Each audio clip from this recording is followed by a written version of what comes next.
Welcome to the Double E Show. Bad strategy, horribly simulated. What's going on, everybody? Jibba73 back with the Double E Show. It's Depraved. Welcome back, everybody. Happy Thursday. So we're back here in Depraved. We're back in the town of Council Bluffs. Now, I got a good reception for the videos. I'm getting a lot of views, and I want to thank everybody for checking out my Depraved series. I did have one comment that I wasn't real certain about what it meant, but let me cover a couple of things. So the comment was that there was too many references. They didn't understand it. They didn't like it. So I might be taking for granted that I'm on season 4. I've been playing this game for, I had 3 other series of this game run so far. And so I might be taking it for granted that new viewers or people who are new to the game now that it's just released fully on Steam might not understand things. So I am going to try to keep it simple and explain what the buildings are and what they do as we're building them. So let me just give you a quick rundown of what's in Council Bluffs. So when you first start out, you have a wagon and some pioneers, and that wagon founds the town hall. So that when you pick your spot, they take all the supplies off of it and they build your town hall. And then you get to name your town. You can name your town up here. So it'll come with a name, but you can click on this spot, and then you can name the town if you want to.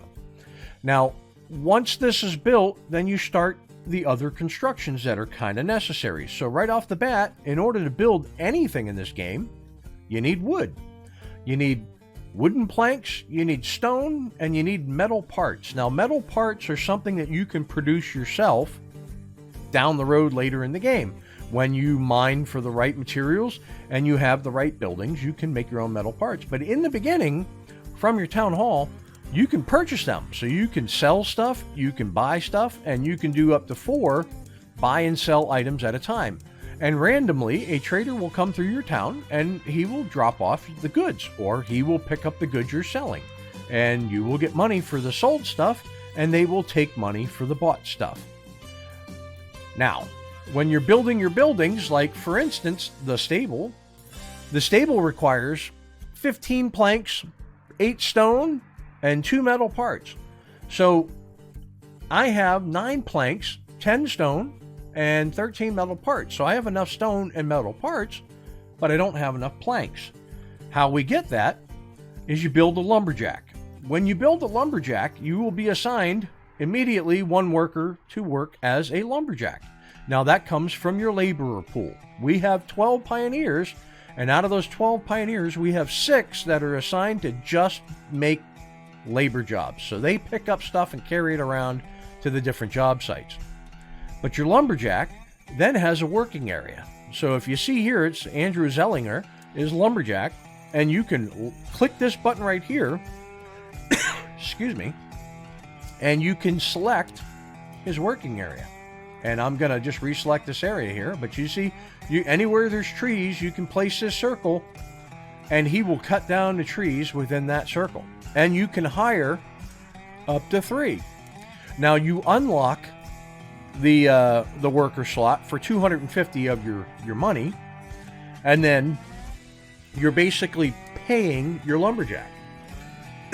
The lumberjack building costs $5 per hour. Your economy is built on hours. Now, once that lumber is cut, you have to build a sawmill. Now, the sawmill, the carpenter, takes those wood logs, turns them into planks, and that's what we need to build the buildings.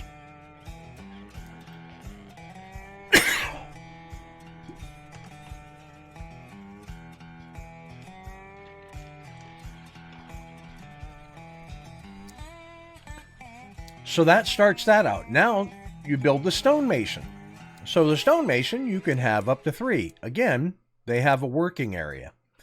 When you set that working area, whatever is inside that is stone, the stonemason will cut up and make stone blocks out of it. All of this gets stored in your warehouse. If you don't have a warehouse built, they'll stack it outside your town hall or outside the working area of their building until it can be stored. It can't be used until it's stored or until it's at the town hall. So if there's no room at the town hall, the resource can't be used. And if there's no room in your warehouse, the resource can't be used. So you always want to make sure you have enough storage. You can hire up to 3 stonemasons. But again, that's another resource for building. And then at the beginning stages of the game, as I said, you buy your metal parts from the trader. Then you have a hunter. Now, how do you know who the hunter is? When you first land, you have, if you hit this little button up here, this shows you, whoop, there it is, show armed residents. You'll have one person, and one person only, who is armed, and that'll be your hunter. And he's, I'm not sure, he's out here. Your hunter has a rifle, and your hunter will go out and hunt goods. So if you click on the hunter building, you can have up to 3 hunters, and again, you set their work zone. Now, how do you know where to set them? Well, you'll see a bunch of wild animals roaming around the map, and you'll set him in an area close to your town where there's a lot of wild animals roaming the area, and he will hunt those animals for food for you to survive on. Also, he'll have a weapon, so if there's any wild animals that are aggressive, like wolves and bears, which we have around here somewhere. There we go. We have aggressive wolves. Wolves who are aggressive will attack your villagers. Bears who are aggressive will attack your villagers. Now, they don't just stay out here in the woods. They will eventually roam for food and sometimes go right into your town and attack your town folk. Now, my town, or maybe on all playthroughs, happen to have 4 additional rifles delivered with the supplies for your town, so I armed some of my citizens. Now, the hunter will hunt for food, and out of that food, he will get food and he will get leather. Leather will be stored because later you will make what's the word I'm looking for? Is it here? Production? You will make a tailor, and that tailor will make clothing for your citizens from leather. Later on, they'll make it from cloth. Again, you can sign up to 3 hunters, and you can set your hunter, you can set the, what's the word I'm looking for? A carrier. So if you assign a carrier to the hunter, he will hunt the food and bring it back to the hunter cabin, and then a laborer will come pick up that food and bring it to the warehouse. Additionally, you can do that at many of the other buildings. They all have carrier, not all of them, but most of them have a carrier position assigned. Generally, your laborers will pick that up anyways, but your hunter, if he doesn't have a carrier assigned, when he kills an animal and he butchers the meat, he will go all the way to the warehouse and store it, and then go all the way back out, butcher some more meat, go all the way to the warehouse, go all the way back out, butcher the pelt, the leather, go all the way to the warehouse. So assigning a worker to him could be beneficial. Now, let's see what else. Homes. Each home, which is called a shack, and that will house pioneers, can hold 3 people. And those 3 people pay rent, and that rent is income. A fully filled out home with 3 residents will pay $42 an hour to rent that shack. So the next step up would be, let's see if it's in here, all right. So the next step up from shacks is, I think it's just homes. You can upgrade them eventually from a shack to the next step up, and that will house settlers, and the next step up from that will house merchants.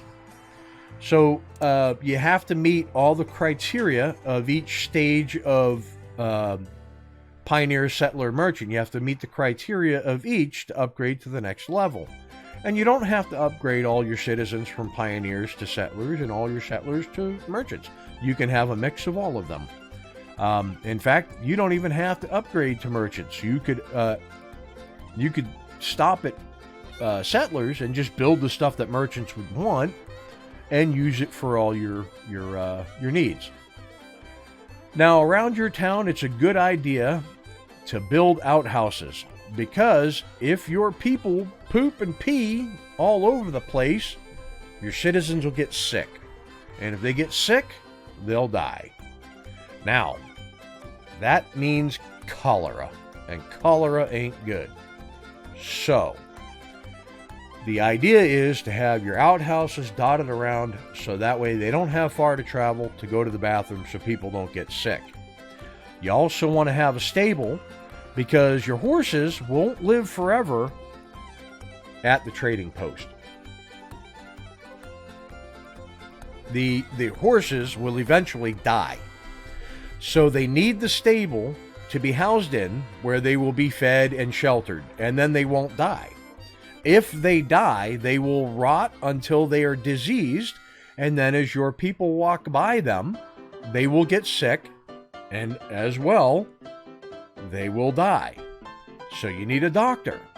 So you build the doctor in the event that your citizens get wounded from wild animal attacks, wounded from bandit attacks, wounded from Indian attacks, or wounded from getting sick from either cholera from dirty living, or the disease from the dead animals or dead people. Because when people die, eventually they become, they get this little symbol over them of crossbones, and that means they have a disease, and if a healthy person walks by, they will get sick, and they will have to go to the doctor. If they don't get to the doctor in time, they will die. So that pretty much covers everything up to this point in my build of Council Bluff. Now I'm going to see if I can find the save that I finished off on last week, and we'll give her a go. Alright, we're back here at Council Bluffs, and I had actually lost my save. I'm not sure what I did. But I just had to rebuild it, and I put everything back the way that it was. And so we did unlock another building, which is the tailor. The tailor will be going in right next to the doctor, and the undertaker will go a little further out because I got to put a cemetery in for that. And the woodcutter.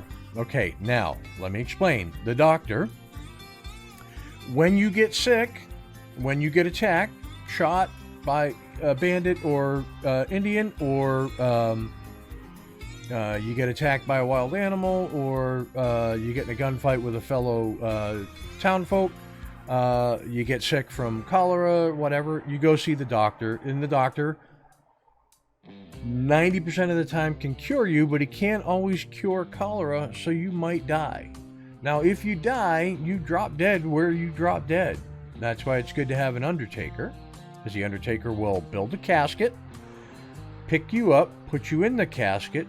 You have to have a cemetery built, so he will take you to the cemetery, he will dig a grave, and in the grave you go. So there's a chain for when you die, a production chain. Now, we're going to be working on the woodcutter. Now, the woodcutter is going to take wood that the lumberjack cuts, and so some of the wood's going to go to the sawmill, and the woodcutter is going to take some of that wood. He's going to make firewood. Firewood keeps you warm. If you are not warm and it gets cold and you get cold, you will get a cold. If you get a cold and you do not go see the doctor, you will become sick and you will die. So you need to make sure that you have these production chains in place. Now, I added this shack, so now I have, now I'm up to 15, so 3, 6, 9, 12, 15. So I'm bringing in a pretty good amount of money every tick, 110. Now, something I did in this playthrough that I didn't in my previous save that I lost was I did hire the gunslinger when he came to town because he had a rifle. Gunslingers with pistols are somewhat useless because they have to be right up on the guy to shoot him, and they don't always hit him, and when they do, it takes more shots to kill the bad guy, so having a rifle, beneficial.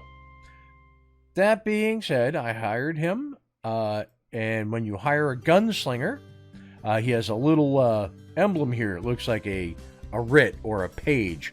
You click on that to hire him. When you hire him, you select his working area. Now, I put his working area for him to patrol the town hall and the warehouse because that's where all of our goods are kept. No sense in having him patrol anywhere else, only where the valuable stuff is that bandits might try to steal. So, that's where he's patrolling, right? Right. Now, unpausing, it's getting near nighttime, so they're probably going to head away. I'm going to go down to 2x speed, because I really don't care for 3x, but I had to get through the building part. I've got an outhouse over here. I've got an outhouse over here.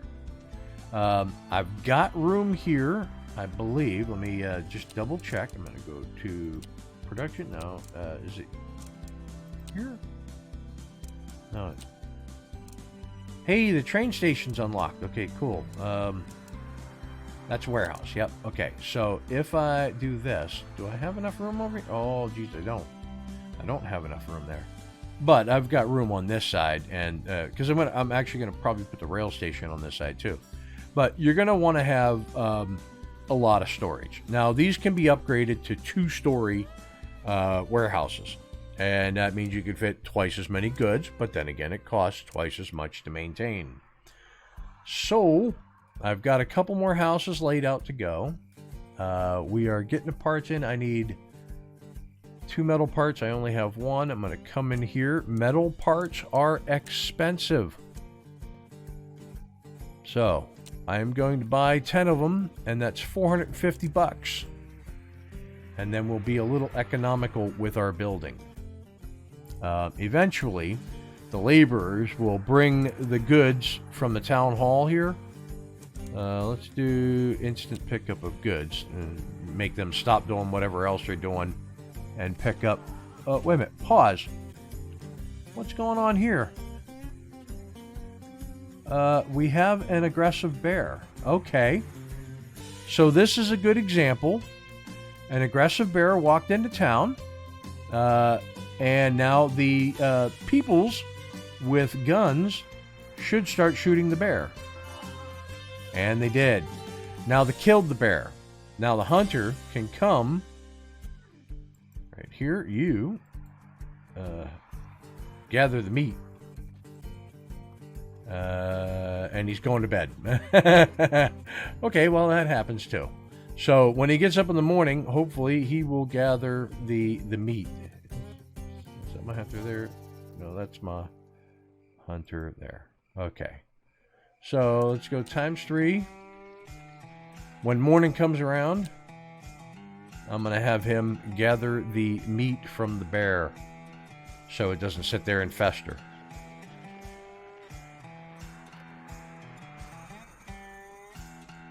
Now you do have a day-night cycle. They do have to go to sleep eventually. See if he comes back. There we go. Gather the meat.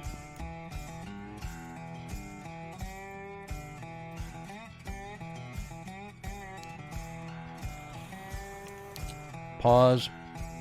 Hunter. Gather the meat.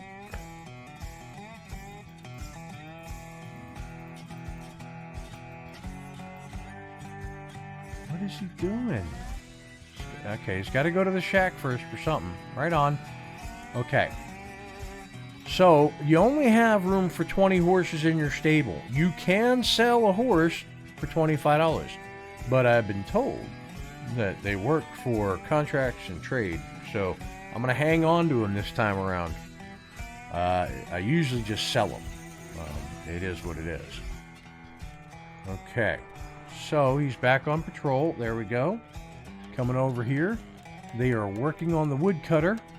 Now, I only have 7 laborers. It's always good to have an abundance of laborers. But you got to maintain the balance between labor and food. Right? Right. So the well is working. Very good. Woodcutter building. Very nice building. I try to keep all the wood production and stuff that happens off in the forest together. Just the way I build. I think it makes sense. All right, he's going to finish up here, and boom, Calvin Smith is a woodcutter. Now he's going to make firewood and logs. Very nice. Now let's come over here. We will go Taylor. I clicked on a person. We will go tailor, and we will unpause. A gunslinger is on his way to Council Bluff. I am probably not going to hire a second gunslinger right now. Don't see a need. But as soon as I see him, there he is. Blang. Oh, he's got a rifle. Dang it. Yeah, no. No. I only need the one gunslinger. Gunslingers cost you money. They cost you, you hire them for $25, and I believe you pay $25 an hour. You can fire your gunslingers. But yeah.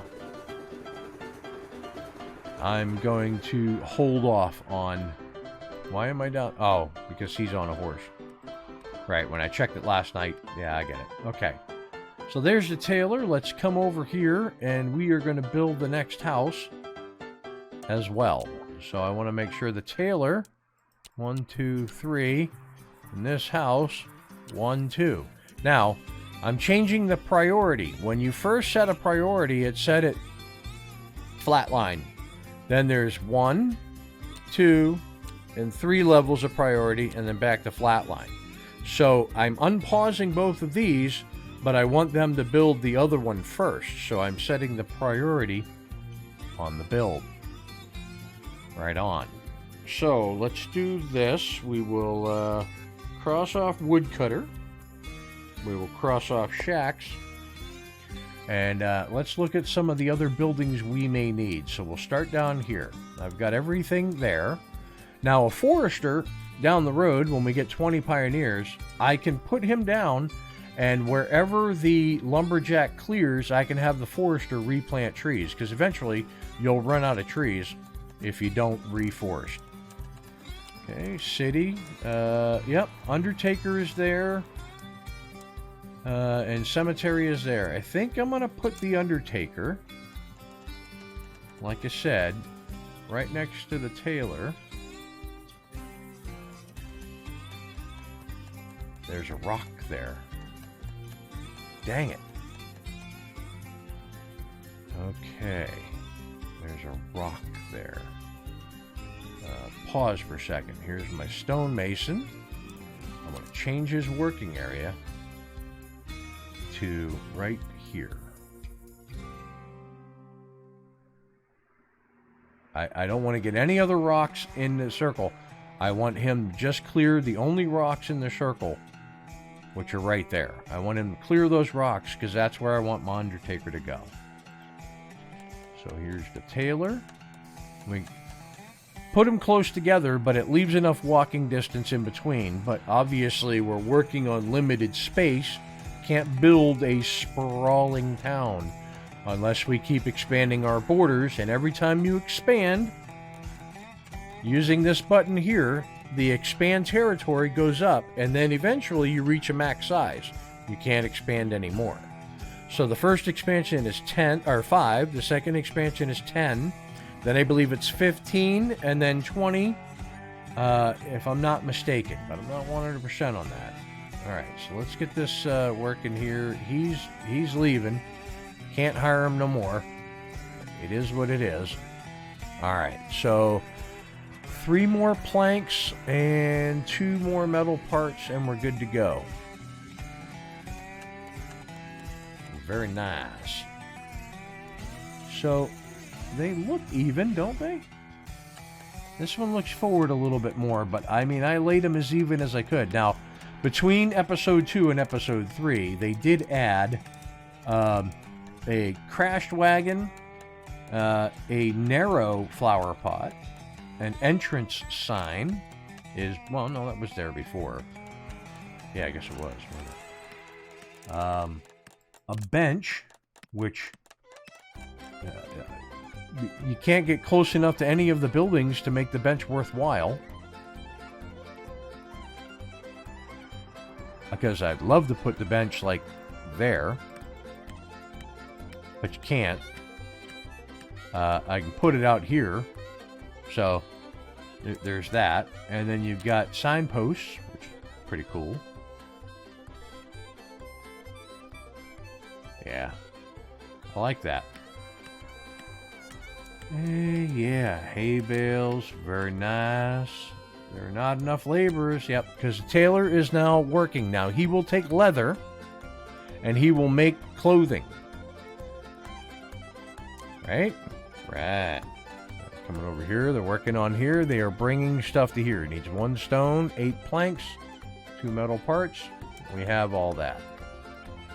So let me show you something. You got your city overview.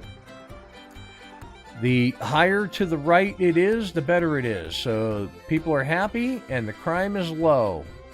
The buildings are costing me $95. I'm making $210 in house rentals. I have $25 going out for my gunslinger. I have no bank loans, so I'm making $90 in total. Right? Right. Now, if I come down to the goods overview, this shows me what I have to buy and sell. Maximum produced goods, I haven't messed with that before. Now, residents will show me all of the residents in my town and what they do. And it'll show me their needs. Now, they don't really have a need for clothing right now, but they could and they will eventually. There is a need for water and a need for meat, but I'm satisfying that with the well and the hunter. And I don't have anybody imprisoned. If you click this button, it jumps right over to your city. Now, if you go to population levels, this tells you what you need to upgrade. So this is what you start out with. To upgrade the settlers, you need to start being able to produce bread, alcohol, and coats. Coats are made from leather. So if you go to the tailor, you can see these coats over here. Actually, they're made from leather and cloth, right? So you need to be able to produce both of those things. Coming back in here. And then to get pioneers, you need fish and jewelry to go along with all that. Okay? And then down here is diplomacy, but we don't have any Indians in the area, and that's fine. I don't have any transport routes because I don't have a trader set up yet. So we're looking good. Now I'm hoping, it looks like he's working on this. Down to 3 rocks. Right on. That should be down to 2 rocks now. 2 rocks! 2 rocks! And then once he's done that, I'm going to have him go back over and clear out where I got the housing going. Now, I try to separate where my housing is from the downtown area. I think it's important to have it separated so that you can control where they go and where they come from type deal.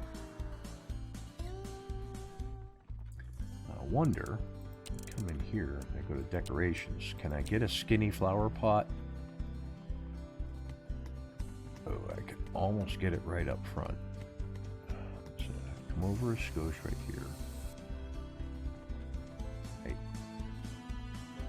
there. And right. Come on, look out. And right there. Okay. Again, they look crooked. It is what it is. But I want it to look good around here. I do. All right. He's got 1 stone to get out of there. Let me guess, he went to bed. So my tailor is armed, but he is set to offensive, which is good. Still haven't gathered the meat from the bear. Where is my hunter?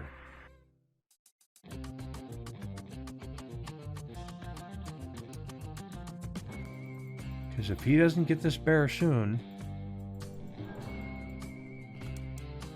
it's going to start spreading disease.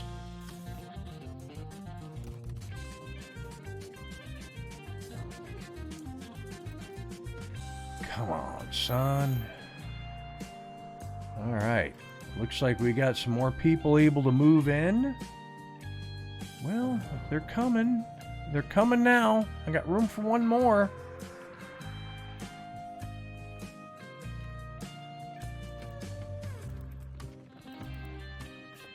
I got an idea. Hunter, where are you? Okay, I see him right there. Working area. Right here.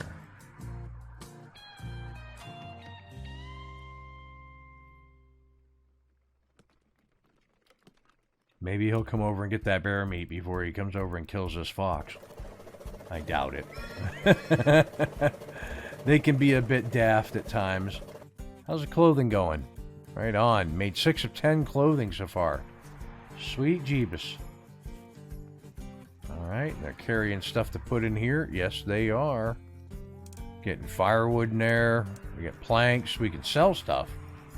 We could sell stuff if we wanted to.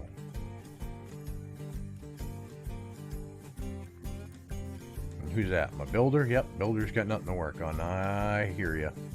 I'm gonna come over here and I'm gonna unpause that house. And yeah, that's gonna pretty much do it for tonight. That's my woodcutter's armed. Okay, yeah. Where's my hunter? My hunter's still in there. Let's follow him. He's gonna come all the way over here and go around because they won't go behind. Okay, I get it. Who are you? You're my woodcutter. You're just tired. Right on. Okay, so that's going to do it for this episode. Hopefully I cleared up any references that I made. Hopefully, because I'd really like to get everybody on board with enjoying this really neat little game. So, if you did like what you were watching, hit that like and subscribe button down below. Tell your family, tell your friends. If you have any suggestions about Depraved, put them in the comments below because I will read them. And with that, I will catch you next Thursday for another episode of Depraved. Peace. Thanks for watching. If you want to see more, check out the playlist above, or watch what YouTube tells you to on the right. Oh yeah, and subscribe.